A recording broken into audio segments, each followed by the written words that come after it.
de parte de la Universidad Católica del Maule, el doctorado en Modelamiento Matemático Aplicado y el 8º Seminario de Estudiantes del Doctorado. Le damos la bienvenida a todos, a los aquí presenciales y a los que están de manera virtual.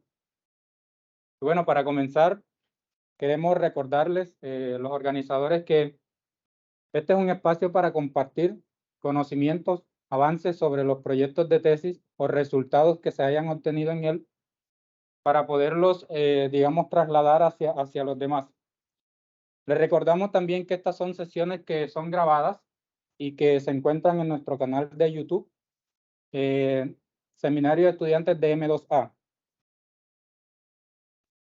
En este importante encuentro le damos la bienvenida a nuestra querida expositora el día de hoy, a la doctora candidata Enid Amanda Gómez Hernández, la cual es licenciada en Matemáticas de la Universidad de Nariño de la ciudad de Pasto, Colombia, magíster en Biomatemática de la Universidad del Quindío de la ciudad de Armenia, Colombia, y actualmente actualmente es doctora candidata en Modelamiento Matemático Aplicado de nuestra Universidad Católica del Maule. Nuestra invitada, la doctora Enid Amanda Gómez Hernández, presentará la charla titulada Hacia la construcción de un modelo epidemiológico. Le recordamos a nuestra invitada que tiene alrededor de 35 minutos para su charla y que después, posteriormente, tendremos 15 minutos adicionales para las personas que se encuentran aquí presencial y virtual para hacer sus preguntas. Las personas que se encuentran de manera virtual las pueden ir dejando en el chat o de no abrir sus micrófonos en el momento indicado. Entonces, le cedo la palabra a nuestra invitada. Muchas gracias por aceptar la invitación y bueno, adelante.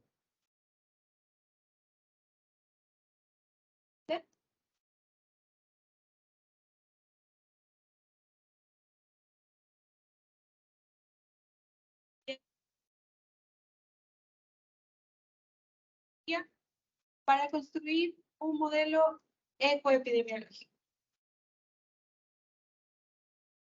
La idea de la temática de este trabajo surgió como respuesta a querer contribuir desde nuestra línea, los sistemas ecológicos, al estudio de las enfermedades zoonóticas.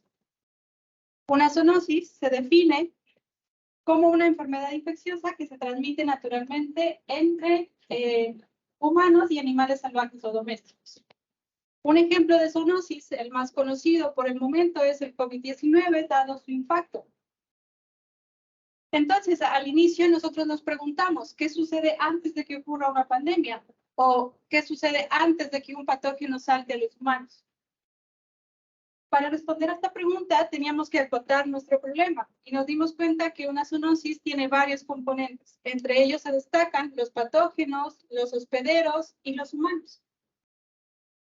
Entonces existen algunos patógenos que son capaces de cambiar de hospedero y tenemos los hospederos o reservorios que pueden ser animales salvajes o domésticos. Y también tenemos algunos vectores que transmiten enfermedades como el Zika, la malaria, entre otros.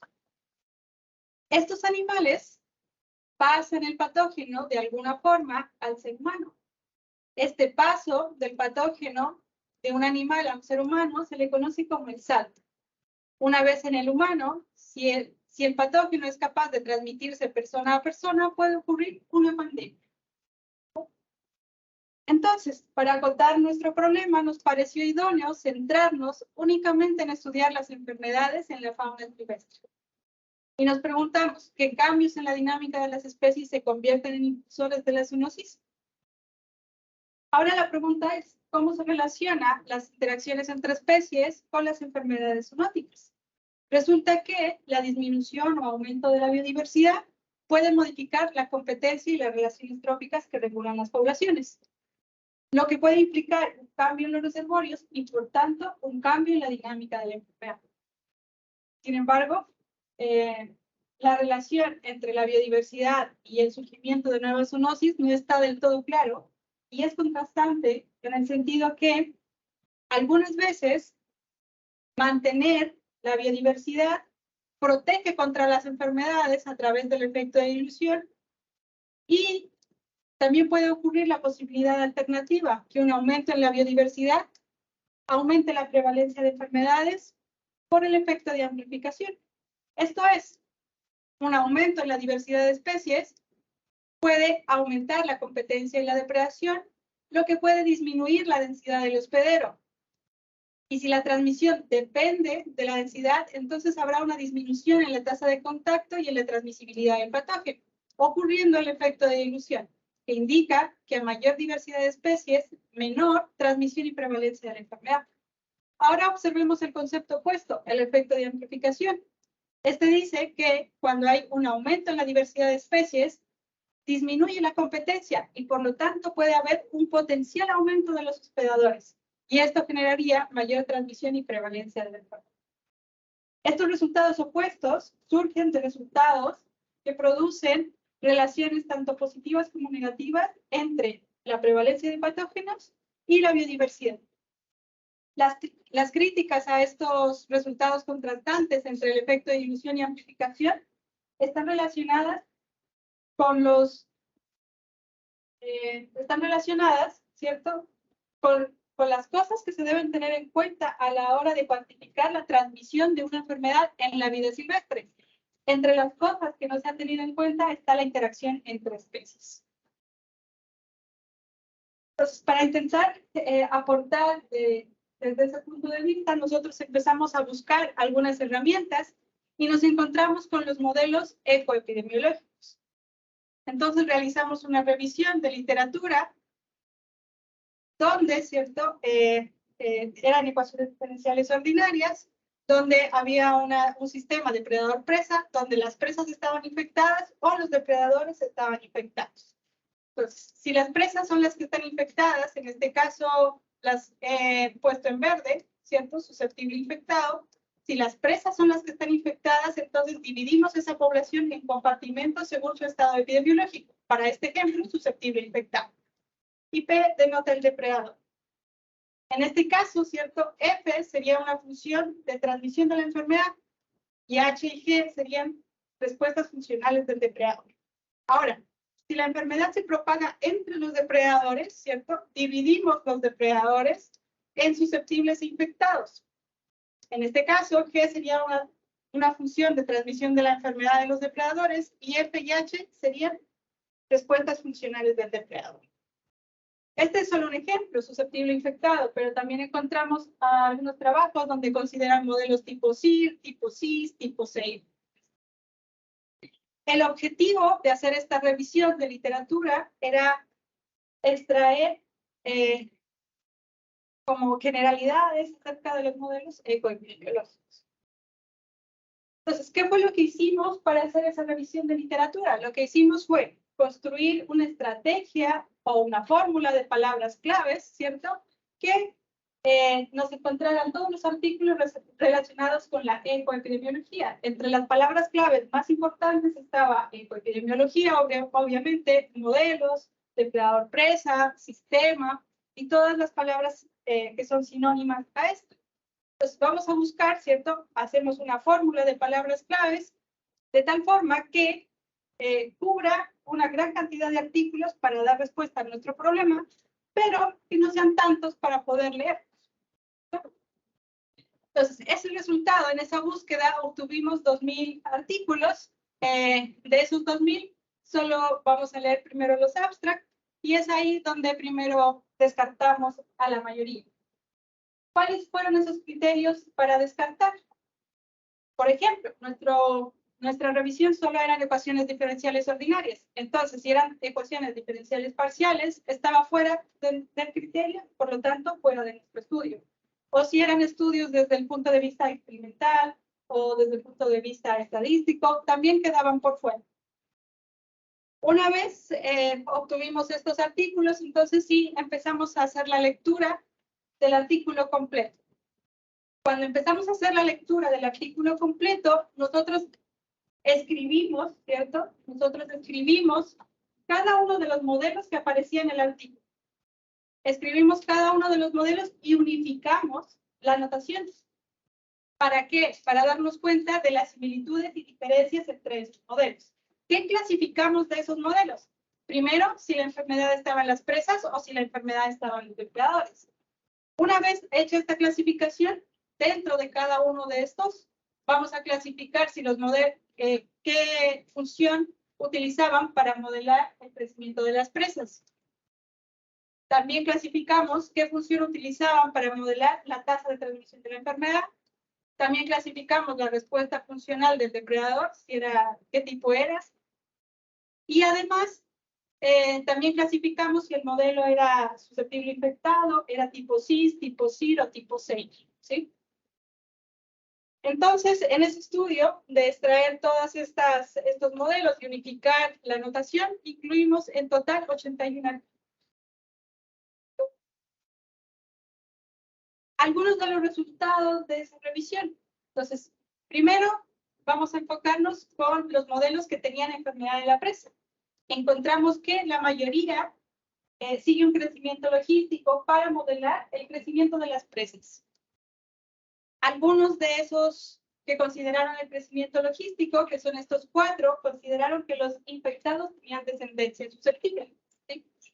Otras funciones utilizadas para modelar el crecimiento de las presas fue la lineal y la exponencial. Además de eso, nosotros clasificamos los artículos dependiendo de la respuesta funcional del depredador. Aquí encontramos 6 distintas respuestas funcionales de depredadores en nuestros artículos que tenían enfermedad en la presa.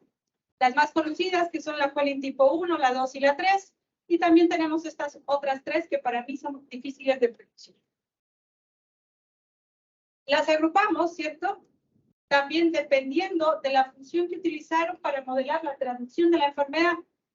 ¿Cómo modelaron la transmisión de la enfermedad? Siguiendo una incidencia bilineal. Esta incidencia es la típica ley de acción de masas. También usaron incidencia estándar, incidencia saturada e incidencia no lineal. Entonces aquí nos podemos dar cuenta que la mayoría utilizó Collin tipo 1, Collin tipo 2 y acción de masa para modelar la transmisión de la enfermedad. Y Collin tipo 2 para modelar la respuesta funcional del depredador. Ahora, respecto a los modelos que tenían enfermedad en el depredador, ¿qué encontramos? Bueno, en este caso, todos ellos escogieron modelar el crecimiento de la presa siguiendo el crecimiento logístico y no hay tanta variedad en cuanto a la respuesta funcional del depredador, ¿cierto? Aquí solo tenemos 4. En este caso, nosotros encontramos que la mayoría de artículos, ¿cierto?, utilizaron Collin tipo 2 para modelar la respuesta funcional del depredador y incidencia saturada para modelar la transmisión de la enfermedad. ¿Por qué ocurrió esto, cierto? Porque en la presa estaban modelando con ley de acción de masas y aquí decidieron incluir incidencia saturada muchos de esos artículos. Resulta que la expresión matemática de la respuesta funcional Collin tipo 2 y la incidencia saturada es idéntica. La expresión matemática. Sin embargo, en ecología se habla de Collin tipo 2 y en epidemiología se habla de incidencia saturada. Entonces, lo que ellos dijeron fue, bueno, tengo la enfermedad en el depredador, entonces voy a hacer una analogía. Voy a suponer la presa, un depredador intermedio y un depredador superior. El depredador intermedio serían los susceptibles y el depredador superior los infectados. Y es por eso que emplearon la misma expresión matemática tanto para la respuesta funcional del depredador como para la transmisión de la enfermedad. Bueno, en esta revisión, además de, si bien nosotros la acotamos solo a modelos depredador-presa con enfermedad en alguna de las 2 especies, también nos encontramos algunos modelos de competencia que tenían enfermedad en alguna, ¿cierto?, de las 2 enfermedades, de las 2 especies. Y resulta que en ecología, las interacciones entre especies más estudiadas son la depredación y la competencia. Entonces nosotros queríamos un modelo que incorporara ambas al mismo tiempo y por eso elegimos un modelo de depredación intralineal para incorporar simultáneamente la depredación y la competencia. Entonces, a esta dinámica de depredación y competencia es entre dos especies. Cada una de las especies tiene su propia enfermedad. Allá solo o bien la presa tenía la enfermedad o el depredador tenía la enfermedad. En este caso, en nuestro caso, en nuestra formulación del modelo, tanto el depredador como la presa van a tener enfermedad. El depredador se va a llamar la enfermedad A y la presa la enfermedad B. Entonces, nosotros lo que queríamos o lo que queremos es responder, ¿qué ocurre con la dinámica de la enfermedad cuando aumenta la depredación y la competencia? Bueno, ¿qué ocurre? Puede ocurrir tres cosas. La primera es que la densidad del depredador y la presa disminuya y por tanto el potencial de transmisión de la enfermedad de ambos también disminuye. Y en este caso estaríamos en el efecto de dilución. Ahora, la segunda opción que tenemos es que la densidad del depredador aumente, pero la densidad de la presa disminuya. En ese caso, una de las enfermedades aumenta y la otra disminuye, ocurriendo simultáneamente el efecto de dilución. Y la última opción es que la densidad del depredador y la presa aumenten y por tanto el potencial de ambas enfermedades aumente, ocurriendo el efecto de amplificación. Entonces necesitábamos un modelo, ¿cierto?, para evaluar estas posibilidades. Como les decía, nuestro interés era incorporar las interacciones interespecíficas más estudiadas en ecología, que son la depredación y la competencia. Por eso elegimos un modelo de depredación intragremial y lo tomamos de este libro, el libro de Gotelli. Es un modelo de competencia entre N1 y N2, donde además N1 depreda a N2. Si nosotros vemos aquí, el depredador tiene una estrategia de alimentación generalista, porque aún en ausencia de la presa, sigue un crecimiento logístico con capacidad de carga K1 y tasa intrínseca de crecimiento R1. La presa, en ausencia del depredador, también sigue un crecimiento logístico con capacidad de carga K2 y tasa intrínseca de crecimiento R2. A es la eficiencia de depredación y epsilon la eficiencia de conversión. A este modelo base, ¿cierto?, que solo es ecológico, le hicimos el análisis cualitativo clásico de estabilidad asintótica local. Encontramos 4 equilibrios, ¿cierto?, donde no hay especies, donde gana la especie 1, donde gana la 2 y donde coexisten ambas. Y observamos las condiciones de existencia y de estabilidad asintótica local. Ahora, con ese modelo base, ¿cierto?, lo que hicimos fue dividir cada una de esas poblaciones que teníamos en la diapositiva anterior, N1 y N2, en compartimentos según su estado epidemiológico. Entonces, en este caso en particular, lo dividimos entre susceptibles e infectados. Las dos primeras ecuaciones serán el depredador y las dos siguientes serán la presa. S1 más I1 será igual a N1 y S2 más I2 será igual a N2. En este caso, nosotros consideramos que el estado epidemiológico del depredador y la presa no interviene en las funciones ecológicas, es decir, que la capacidad de depredación o de competencia de N1 y N2 no se ve afectada por el estado epidemiológico. Beta 1 sería la tasa de transmisión de la enfermedad de los depredadores y beta 2 la tasa de transmisión de la enfermedad en las presas. Los demás parámetros son como en el modelo básico. A este modelo también le hicimos un análisis cualitativo clásico de estabilidad asintótica local. Encontramos que tienen 9 equilibrios, ¿cierto?, que dependen o están en función de coexistencia de las especies y establecimiento o no de la enfermedad. En este caso, ¿cierto?, gana la especie N1, en este caso gana N2, en este caso también gana N2, pero hay enfermedad en la presa. Y así con todos los demás. Los resultados de estabilidad asintótica local se dieron en función ¿de qué? De los resultados del modelo base y también de los números reproductivos básicos de cada una de las enfermedades.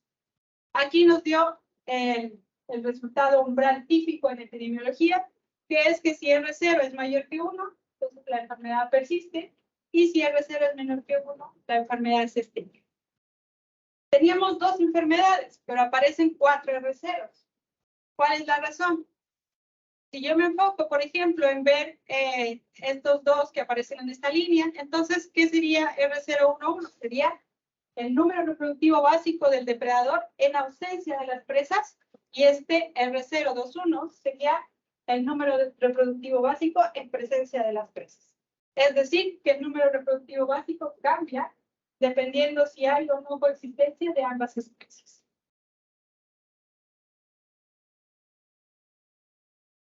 Ahora, nosotros queríamos determinar cómo cambiaba, ¿cierto?, el número reproductivo básico en función de parámetros ecológicos como competencia y depredación. Entonces, ¿qué hicimos? Hacer una simulación donde mostráramos cómo era ese cambio. Entonces, aquí tenemos, ¿cierto?, el R0 que va a aparecer en esta barra de colores. El valor del R0 aparece en esta barra de colores y observamos lo siguiente. Observamos que a medida que aumenta la competencia interespecífica P, disminuye el número reproductivo básico.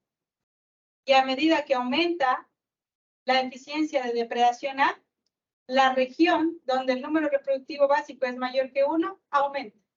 Es decir, que el potencial de transmisión de la enfermedad disminuye con la competencia, pero aumenta con la depredación. Este número reproductivo básico es para la enfermedad de los depredadores. También hicimos lo mismo para el número reproductivo básico de las presas. Y observamos lo mismo. ¿Qué ocurre cuando aumenta la competencia ejercida por el depredador? Bueno, cuando aumento la competencia ejercida por el depredador, el número reproductivo básico disminuye. Y cuando aumento la tasa de eficiencia de depredación A, la región, ¿cierto?, donde el número reproductivo básico es menor que 1, va a disminuir. Entonces, en este caso, el potencial de transmisión de la enfermedad disminuye tanto por la competencia que ejerce el depredador como por depredación. Podemos hacer lo mismo, ¿cierto?, pero para el número de individuos infectados en el equilibrio. Vamos a observar una tendencia similar a los números reproductivos básicos. Entonces, en la primera fila, ¿cierto?, vamos a modelar los infectados en el equilibrio de los depredadores y observamos lo siguiente, que a medida que aumenta la competencia ejercida por las presas, va a disminuir el número de infectados. Y a medida que aumento la eficiencia de depredación A, la región, ¿cierto?, roja aumenta y por lo tanto habrá un aumento de infectados. ¿Eso qué quiere decir? Que la competencia disminuye el número de infectados, pero la depredación la aumenta, ocurriendo simultáneamente el efecto de dilución y amplificación del que hablábamos al principio. En el caso de los infectados para las presas, ¿qué tenemos? Que a medida que aumenta la competencia ejercida por el depredador, disminuye el número de individuos infectados y a medida que aumenta la eficiencia de depredación A, también disminuye el número de individuos infectados al aumentar esta área de color azul. Entonces, la competencia y la depredación sí disminuyen el número de individuos infectados de las presas. En este caso, solo ocurriría el efecto de dilución. Entonces, como conclusiones del trabajo, nosotros, ¿cierto?, queríamos al inicio determinar si la competencia y la depredación o si las interacciones entre especies estaban relacionadas con el efecto de dilución y amplificación. Y resulta que no se habían evaluado o no hemos encontrado estudios donde evalúen el efecto de dilución y amplificación teniendo en cuenta interacciones entre especies.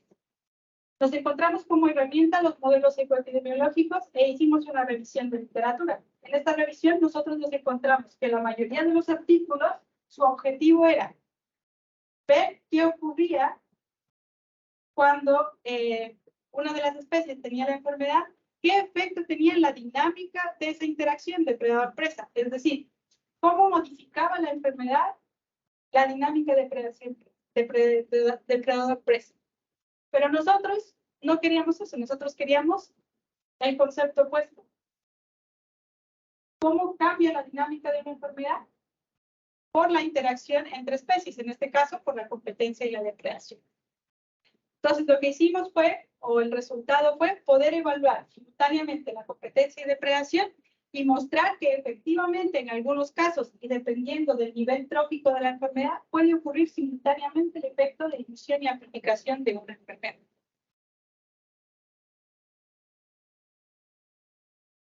Como trabajo futuro, uno de los más importantes está incluir el espacio. ¿Por qué? Porque se ha mostrado, ¿cierto?, que la fragmentación del hábitat se ha convertido en una preocupación fundamental en ecología, que esa fragmentación precisamente altera las interacciones tróficas que regulan las poblaciones. Si está alterada, entonces puede haber un cambio en la dinámica de los reservorios y, por tanto, un cambio en la dinámica de la enfermedad. De hecho, se han encontrado estudios que la forma que tienen estos fragmentos de bosque nativo es muy importante para, o es determinante a la hora de resurgir enfermedades zoonóticas. En esta región que aparece aquí, que es una sección de la selva valdiviana, ocurre la mayor cantidad de casos de hantavirus, precisamente por cómo está el paisaje. Hay fragmentos de bosque nativo y también fragmentos donde ya el ser humano lo ha cambiado para otras cosas. Entonces, nuestra intención a futuro es poder incorporar la forma o el espacio en nuestros modelos. Estas son algunas de las referencias que nosotros hemos utilizado.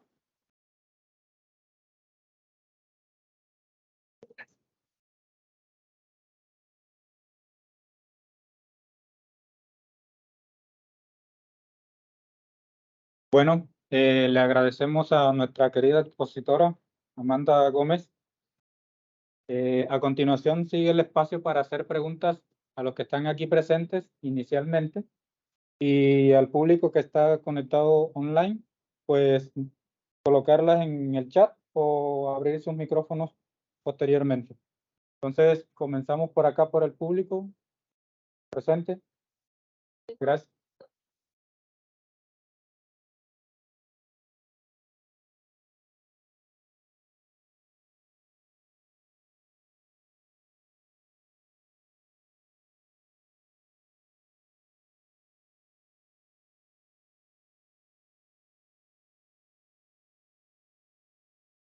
Sí. Iba a seguir teniendo el mismo potencial competitivo si es que también estaba enfermo o infectado. Eso es así en el contexto, supongo que igual habrán visto algunos casos concretos. Y de no ser así, si es que hay alguna idea de cómo se podría considerar el efecto que tiene el estar infectado en las tasas, con los coeficientes de competencia o tasas de depredación. Es que alguna vez pensaron en eso. Sí, de hecho, efectivamente, ¿no? La mayoría de nuestros modelos que revisamos en la literatura, la mayoría, no sé si los que aparece aquí, sí. La mayoría de nuestros modelos que revisamos, ¿cierto? Por ejemplo, para no ir tan lejos, ¿cierto? Consideran una tasa de muerte por enfermedad. Nosotros no lo quisimos hacer porque precisamente nosotros lo que queríamos evaluar era cómo la dinámica de depredador-presa o de competencia modificaba la enfermedad. Y este parámetro, ¿cierto? Sí o sí lo que hace es disminuir la población, en este caso de presas. Ahora, si existen ejemplos concretos, sí. Tenemos aquí, de hecho, el hantavirus que lo mencionaba, que ocurre en muchos casos en la selva valdiviana, es uno de ellos. El hantavirus, el reservorio del hantavirus es el ratón colilargo. El colilargo, ¿cierto?, tiene el virus, pero él no está enfermo. No tiene ningún síntoma, no se muere más porque estaba enfermo, simplemente es portador, no más. No le pasa absolutamente nada por tener el virus. Su comportamiento sigue siendo el mismo. Por eso no lo incluimos. Y, ¿por qué incluimos la depredación y la competencia en el modelo intragremial? Ahí está. Por ejemplo, la rata invasora, ¿cierto? Es un competidor porque consume los mismos recursos que el colilario, pero además ocasionalmente a veces lo depreda. Y así son las ratas invasoras. Sí, de hecho, encuentro genial que hayan considerado un modelo intragremial, dado que se están estudiando enfermedades. Yo creo, no sé, pero las enfermedades tienen que afectar a individuos, a especies como de la misma familia. Y por lo general será más competencia, especies de la misma familia. Y lo otro que quería preguntar es lo que dijiste al final del trabajo futuro. Ustedes quieren incluir este tema del espacio, ¿cierto? Que lo encuentro súper complejo. ¿Por qué no pensaron antes, o si es que lo discutieron, o si es que quizás revisado en la literatura, el primero considerar como la migración? Porque me imagino que igual hay un tema migratorio en el tema de la partición. O sea, si es que existe también, ¿cómo es? Porque encuentro que interesante considerar la migración, y creo que también ahí va a estar considerada, si quieres, cómo considerar el espacio. Sí, quizás. ¿Por qué no sé si lo has pensado en considerar la misma idea que hiciste para Expert, pero ahora con un modelo migratorio, y a ese modelo aplicarle la enfermedad? Si es que se ha hecho, lo viste, lo pensaron, lo hablaron. Sí lo hemos pensado, sino que realmente es muy difícil conocer cómo migran, por ejemplo, los roedores, y por evidencia de algunos trabajos en el que aparece, por ejemplo, esta imagen, ¿cierto? Ha mostrado que, por ejemplo, la alta heterogeneidad del espacio elimina los depredadores, porque son muy grandes. Y al eliminarlos, pues hay mayor densidad de roedores. Como que no tenía mucho sentido, para nosotros todavía no tenía mucho sentido el hecho de considerar la migración. Lo hemos pensado. Pero primero queremos, o sea, antes de pasar a hacer eso, ¿cierto? Nos gustaría considerar las formas que tienen estos fragmentos, de alguna forma, como estas, porque hay estudios experimentales que muestran que estas formas del paisaje son fundamentales a la hora de, por ejemplo, el paso de las personas que trabajan por hecho. ¿Y qué forma están pensando, o tienen en mente, o han conversado de cómo considerar eso? Hay, no sé, variables, latitudes, variables ambientales. Así.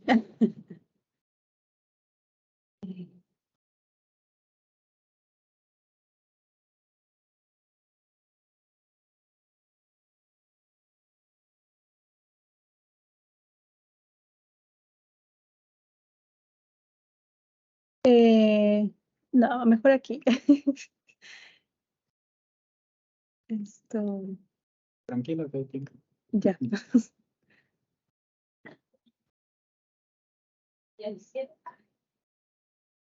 Sino que está corrido esto, coman menos. Quiero establecer, yo lo quiero quitar. Coman menos. ¿Por qué no me aparece? Bueno, no sé dónde lo dejé.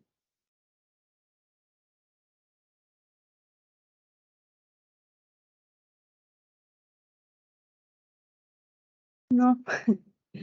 No.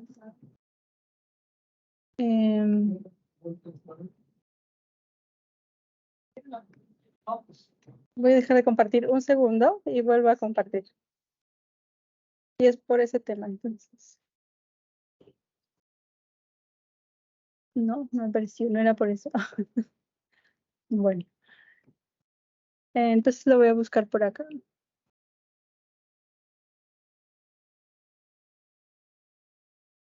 ¿No para buscar con palabras claras?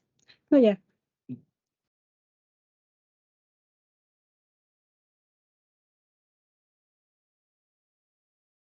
Porque nosotros primero estamos ensayando hacer, ¿cierto? Como a nosotros nos interesan las formas de los fragmentos, ¿ya? Entonces estábamos tratando de comparar qué ocurría con la densidad de la especie, si el fragmento era circular, en forma de cruz y en forma de área.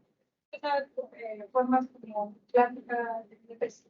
Entonces, nosotros aquí consideramos la misma área en todas, que eran 100 unidades. Y solo por el hecho de cambiar las mismas condiciones iniciales de frontera, y solo por el hecho de cambiar la forma, observamos una disminución en la densidad de agua. Esa es como nuestra primera intención de las formas de los árboles. O sea, vas a pasar a la GDP. Sí, ¿Qué tipo de condiciones iniciales? De Diriclet me parece. De Diriclet me parece.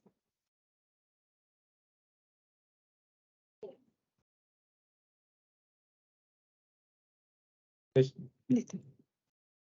Entonces, nuestra intención más inmediata ahorita es como evaluar esa parte. ¿No estoy completando? ¿No?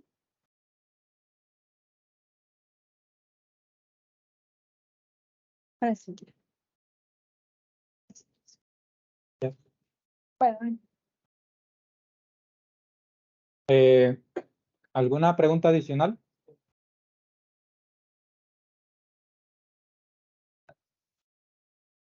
¿Qué recomendación hay? ¿Quién está infectado? La presa. La presa. La presa, ¿no? Este es el número reproductivo básico de la presa. Y resulta que cuando la presa está infectada, tanto la competencia como la depredación disminuyen el potencial de transmisión de la enfermedad. En cambio, cuando está infectado el depredador, claro, la comerse más presa, va a aumentar el potencial de transmisión de la enfermedad en esa especie de depredados. Es mejor que la enfermedad de la presa que tuviera.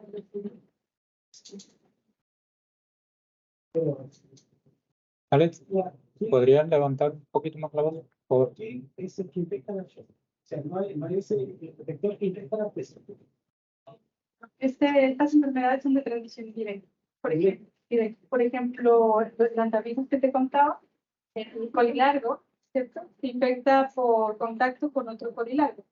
Así como nosotros nos infectamos de alguna forma, aquí ellos se misma especie. Ahora, sí. Mira. Ellos, si se pelean, se infectan. Y ahora, ¿cómo ellos nos pueden pasar a nosotros el virus? Eso sí ya es por experimento, porque fue en contacto con algún alimento nuestro, porque generalmente está cerca a los...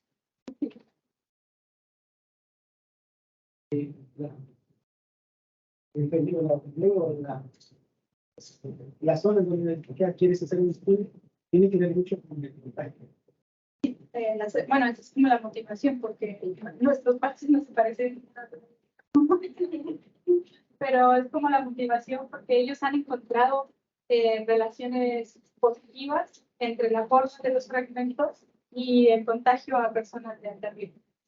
Porque en Chile, de hecho, es muy importante el antivirus, porque es el único, hay muchos antivirus, pero es el único que después de pasar a la persona es capaz de contagiarse persona a persona. Hay otro que el roedor me pasa el antivirus y hasta ahí.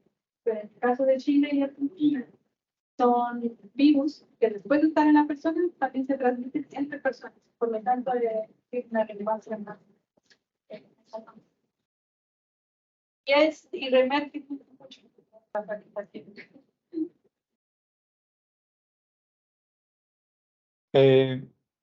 Sí, ¿alguna pregunta adicional acá? Ok, pasamos a...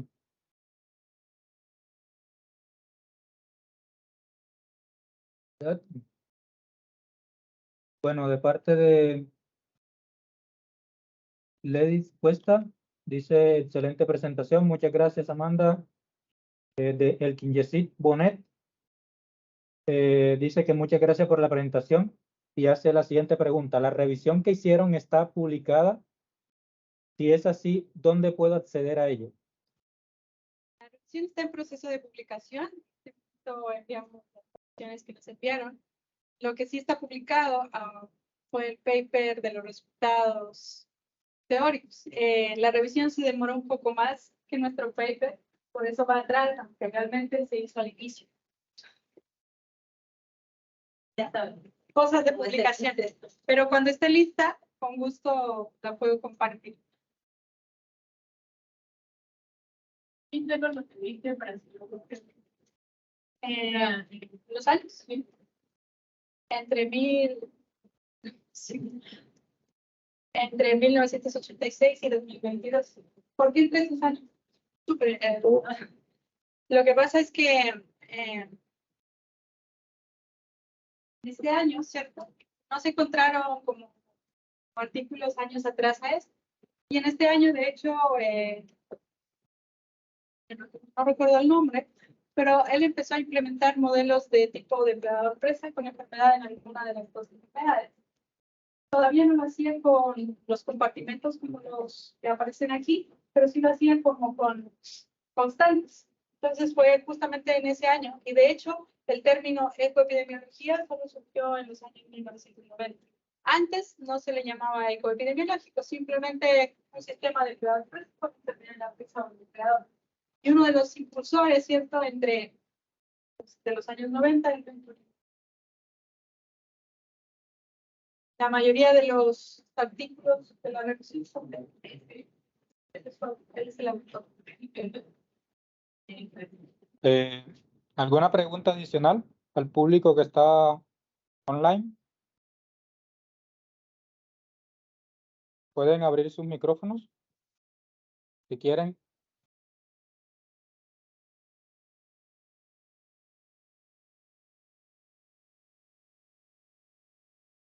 Ya.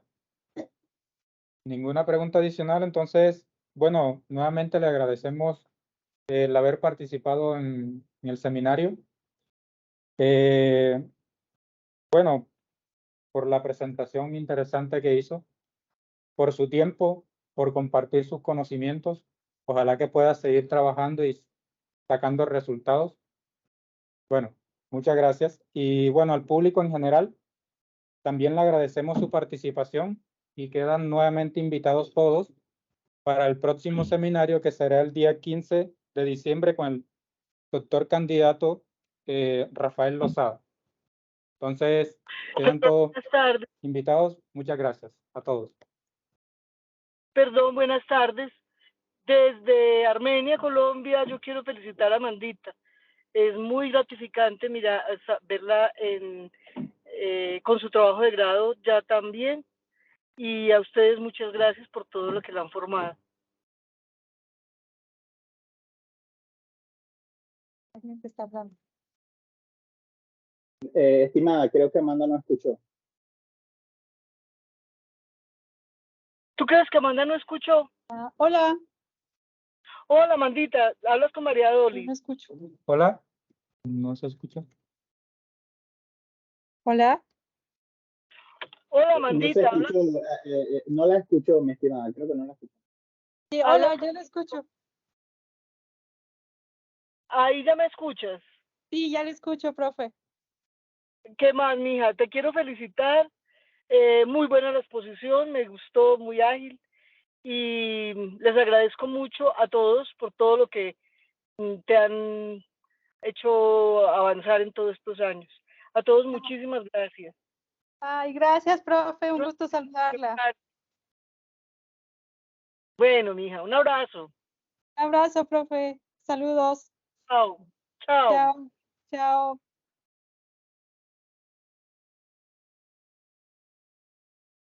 ¿Listo? Ahora sí damos por concluido el seminario. Muchas gracias. Chao. Chao, gracias por la presentación, Amanda. Feliz tarde. Chao.